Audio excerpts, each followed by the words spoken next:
Indonesia itu melawan peraturan, melawan undang-undang. Kami sangat mengecam.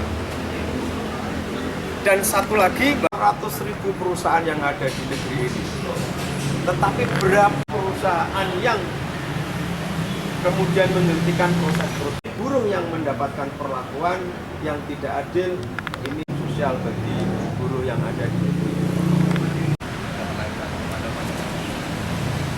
Iya, kalau ada kekawasan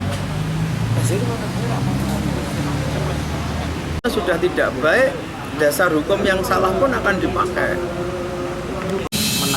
Mengambil keputusan berkontra dengan surat edaran menteri dengan menaikkan UMK sebesar 3,27%. Penilaian dari KSPN Jateng gimana? Ya baik teman-teman, terima kasih.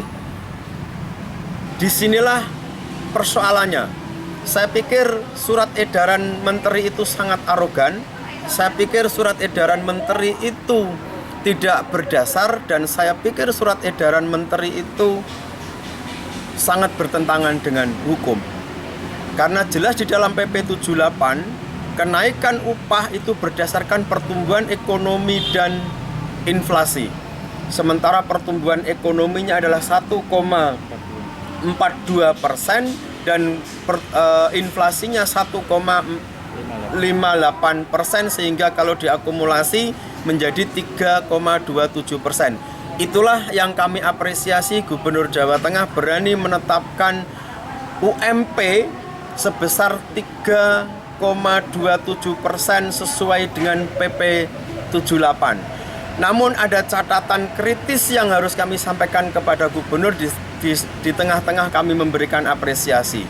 Yang pertama, catatan kritisnya adalah UMP itu hanya berlaku, ini berdasarkan aturannya, UMP hanya berlaku sampai dengan tanggal 20 November pada saat UMK ditetapkan. Sehingga berapapun dan apapun metode yang dipakai oleh gubernur dalam merumuskan UMP itu akan gugur pada saat penetapan UMK itu dilaksanakan. Yang kedua, catatan kritisnya adalah jika gubernur memiliki komitmen menjalankan peraturan perundangan dan mengabaikan surat edaran menteri, maka yang paling penting bagi buruh di Jawa Tengah adalah UMK-nya harus ditetapkan berdasarkan PP 78 juga. Minimal kenaikannya kalau berdasarkan pertumbuhan ekonomi dan inflasi adalah 3,27%. Itu catatan kritisnya. Kenapa, teman-teman? Karena jika penetapan UMK nanti tidak berdasarkan PP 78, maka sudah bisa dipastikan upah di Jawa Tengah yang naik UMK-nya itu hanya Banjarnegara sebesar 56.000 dan Wonogiri sebesar Rp1.000. Artinya, jika UMP ditetapkan berdasarkan PP 78 sebesar 3,27%, tetapi kemudian UMK-nya gubernur menggunakan dasar surat edaran menteri, ini namanya sama juga bohong. Bagi kesejahteraan buruh, ini sekali lagi namanya sama juga bohong. Karena tadi yang saya sampaikan, UMP itu hanya dasar penetapan upah UMK yang paling rendah. Jika UMK-nya ditetapkan 0%, itu sama saja di Jawa Tengah yang naik itu hanya Banjarnegara 56.000 dan UMK Wonogiri sebesar Rp1.000.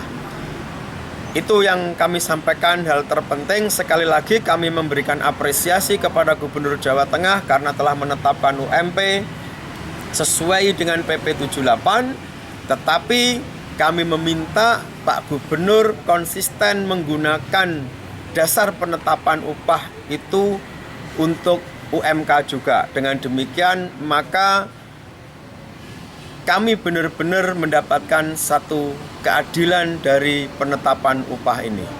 Saya kira itu, teman. Bisa memungkinkan, Mas, kalau UMK itu akhirnya ikut jadi 0%?